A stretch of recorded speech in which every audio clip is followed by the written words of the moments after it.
Good evening, students. Welcome to another session of our online classes. Today, we are going to take up new literatures in English and new Englishes. First of all, let us study about the colonialism. Colonialism क्या है, new literatures क्या हैं, new इंग्लिशेस क्या हैं. इससे पहले कि हम आगे बढ़ें, न्यू इंग्लिशेस जो हैं उन इंग्लिशेस को कहा जाता है या उस इंग्लिश लैंग्वेज को कहा जाता है जो कि अदर देन द नेटिव, यानी जैसे यूके और यूएस के अलावा जहाँ बोली जाती है इंग्लिश, तो उनको हम न्यू इंग्लिशेस में लेते हैं.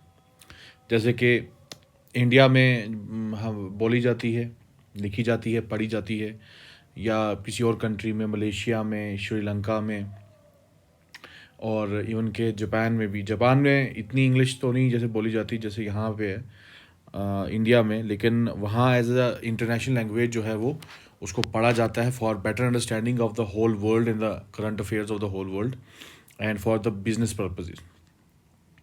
तो जब हुआ ये कि जब इंग्लैंड ने और यूके ने उस टाइम ऑलमोस्ट 1600s यानी 17th सेंचुरी और 18th सेंचुरी के आसपास, जब एशिया और अफ्रीका की अलग अलग कंट्रीज़ में जो है वो जाके अपनी कॉलोनीज़ बनाई और वहाँ बसाई, तो इन्होंने अपनी जो इंग्लिश लैंग्वेज थी वो उन पे थोपी या थोपने की कोशिश की.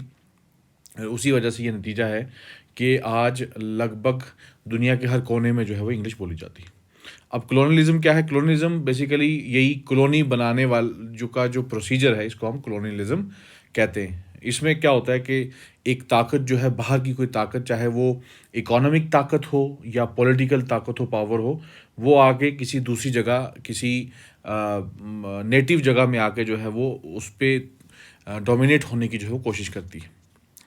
Colonialism. Britain had taken control of many regions and ruled many parts of Africa, Australia, Bangladesh, Canada, and Caribbean.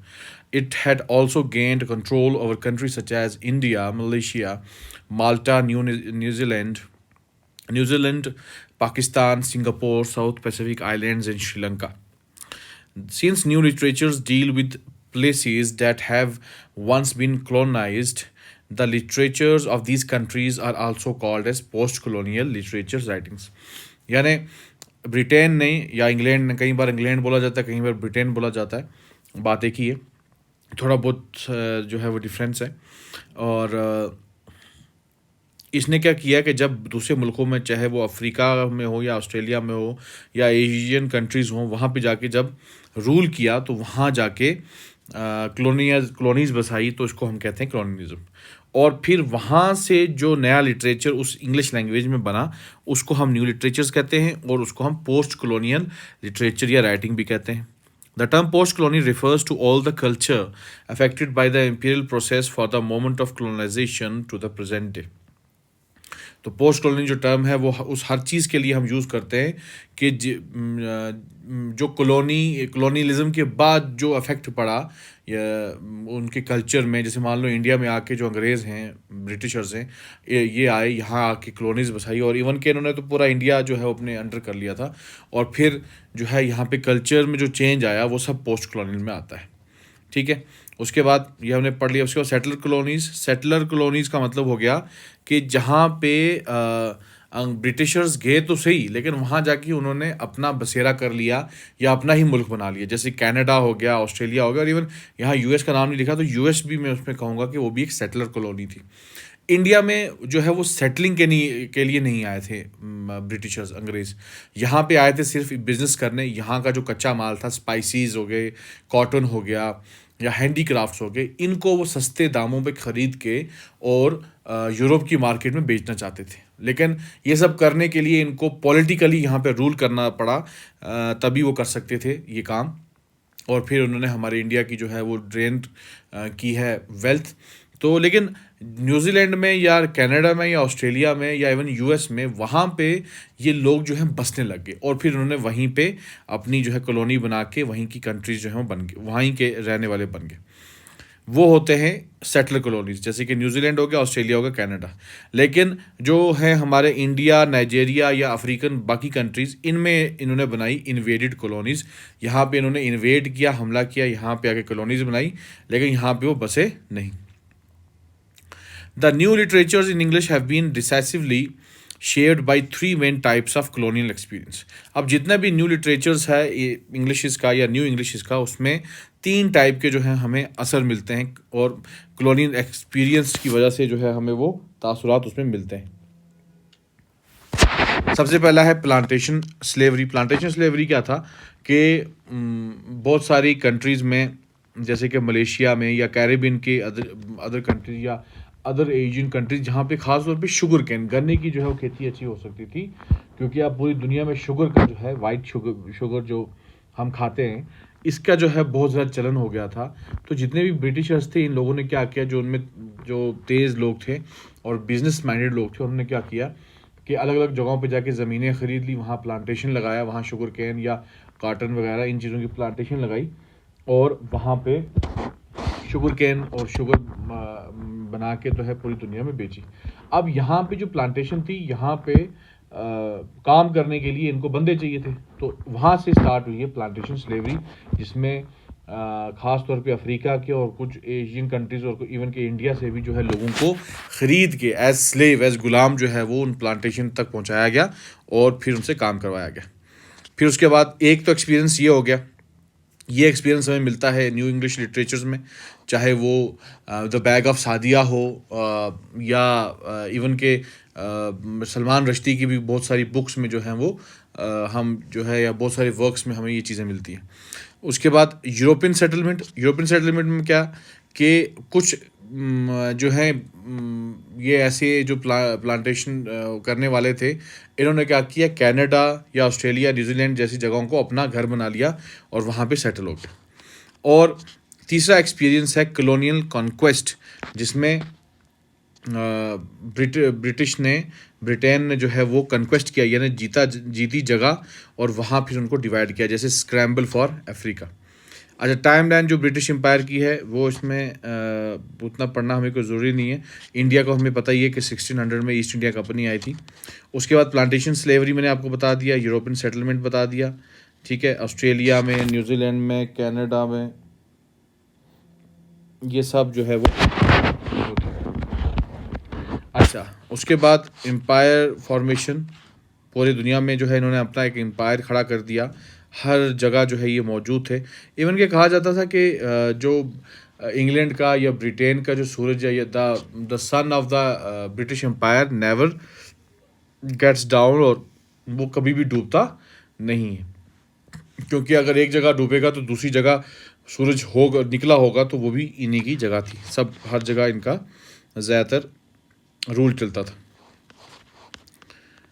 अच्छा, उसके बाद फाइनल स्टेज क्या आई इसमें, the evolution of the independent literatures came when the colonisers power was subverted and used in newer and innovative veg. Final stage ये आई कि अब जो था कि जो कॉलोनाइज करने वाले पावर थी, उनकी पावर को जो है वो सबवर्ट कर दिया, अलग कर दिया, और इनको सबवर्ट कर दिया और इनोवेटिव वे में जो है उनको चेंज किया।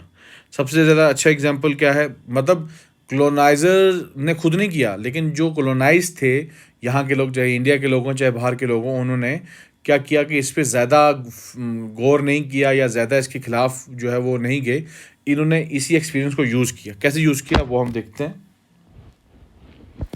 जैसे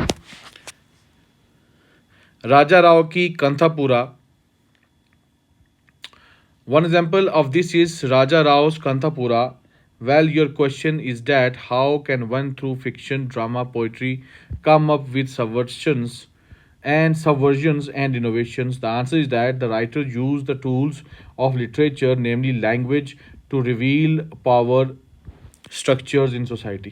तो कैसे यूज़ किया, जैसे राजा राव ने अपनी कंथापुरा में यूज़ किया है कि जो ये पावर थी इनकी, इसको जो है यूज़ किया, या इस फिलॉसफी को यूज़ करके उन्होंने ये दिखाने की कोशिश की है कि कैसे सोसाइटी के अंदर पावर जो है वो रन होती है। अच्छा, उसके बाद थीम्स इन पोस्ट कॉलोनियल लिटरेचर, यानी अब इसमें जो ये न्यू इंग्लिश में जो लिटरेचर है, तो इसमें कलोनियलिज्म से पहले का या प्री कलोनियलिज्म या प्री कलोनियल लिटरेचर नहीं हो सकता। क्यों?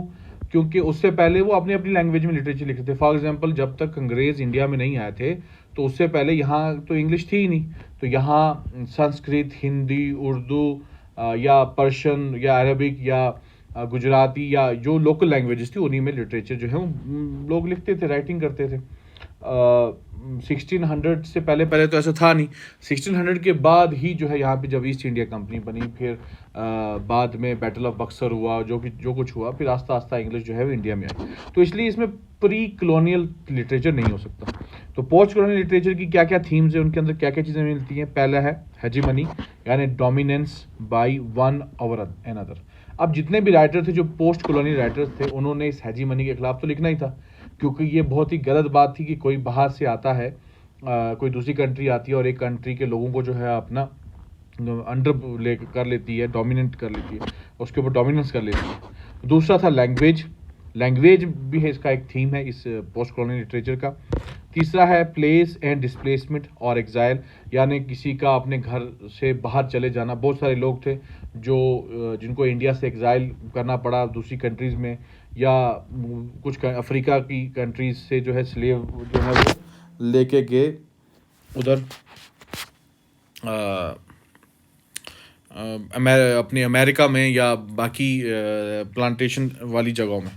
ठीक है। उसके बाद आइडेंटिटी एंड रेशियल आइडेंटिटी, कुछ आइडेंटिटी जो है वो आइडेंटिटी के बारे में भी जो है इसमें थीम हमें मिलती है। क्यों? क्योंकि जो पोस्ट कॉलोनियल राइटर्स थे वो बड़े कंफ्यूज थे कि आखिर उनकी आइडेंटिटी क्या, खासतौर पे इंग्लिश में लिखने वाले। जैसे ब्लड नॉट जैसे वर्क को पढ़ने के बाद जो है वो हम देखते हैं कि राइटर बड़ा कंफ्यूज है कि वो किसकी साइड ले। वो अपने जो उसकी रेस है ब्लैक, उसकी साइड ले, या जो उसके अंदर जो ब्लड या जो उसका माइंड जो वाइट है, यानी जो उसकी सोच है, फिलॉसफी है जो वाइट पीपल की तरह है, उसका साथ दे। उसके बाद रेशियल आइडेंटिटी, कुछ इस लोग ऐसे थे, कुछ राइटर्स ऐसे थे जो कि खुद अपीयरेंस से तो वो ब्लैक थे, लेकिन मानते अपने आप को वाइट थे। लेकिन जब ये लोग वाइट लोगों में गए तो उनको ऐसा फील हुआ कि वाइट लोग उनको एक्सेप्ट नहीं करते। तो ये एक बड़ा थीम यहाँ पे भी है। एलिनेशन एंड डिफरेंस, एलिनेशन यानी अलग कर देना। तो ये लोग जो हैं बहुत सारी जगहों पे जाके जो है ये अलग फील करने लगे। जैसे कि बहुत सारे इनमें से इंग्लिश राइटर्स ऐसे थे कि जो ना वाइट सोसाइटी में फिट हो रहे थे, ना ही अपने ब्लैक सोसाइटी में या नॉन वाइट सोसाइटी में फिट हो रहे थे। यानी ना ही इनको इनकी नॉन वाइट सोसाइटी जो है एक्सेप्ट कर रही थी, और ना ही वाइट सोसाइटी। तो ये एलिनेशन फील कर रहे थे, डिफरेंस कर रहे थे, फील कर रहे थे। A valid and active sense of self may have been eroded by dislocation resulting from migration, the experience of enslavement, transportation or voluntary removal for indentured labor। तो कुछ लोगों में जो है एक जो सेंस था, सेल्फ का सेंस, खुद का, वो भी इरोड हो गया, ख़त्म हो गया। किस वजह से? माइग्रेशन की वजह से, इंस्लेवमेंट की वजह से और यहाँ से दूसरी कंट्री में जाने की वजह से। एग्जाम्पल यहाँ पे राजा राव की तो हमने पढ़ ली, कांतापुरा की। तो एक और एग्जाम्पल है नाइजीरियन राइटर चिनुआ अचेबे की। ठीक है। इन्होंने जो है वो थिंग्स फॉल अपार्ट जैसे वर्क्स लिखे हैं। तो इनका जो खास तौर पे थिंग्स फॉल अपार्ट है वो खास तौर पे इसी थीम पे है। उसके अंदर पूरी वो स्टोरी बताई गई है कि कैसे वाइट प्रीचर्स आए थे, मतलब वाइट क्रिश्चियन प्रीचर्स, और वो जो है इनको कन्वर्ट करना चाहते थे, और कैसे आहिस्ता आहिस्ता फिर जो है वाइट लोग आए जो इन पे जो है उन्होंने रूल करना स्टार्ट कर दिया।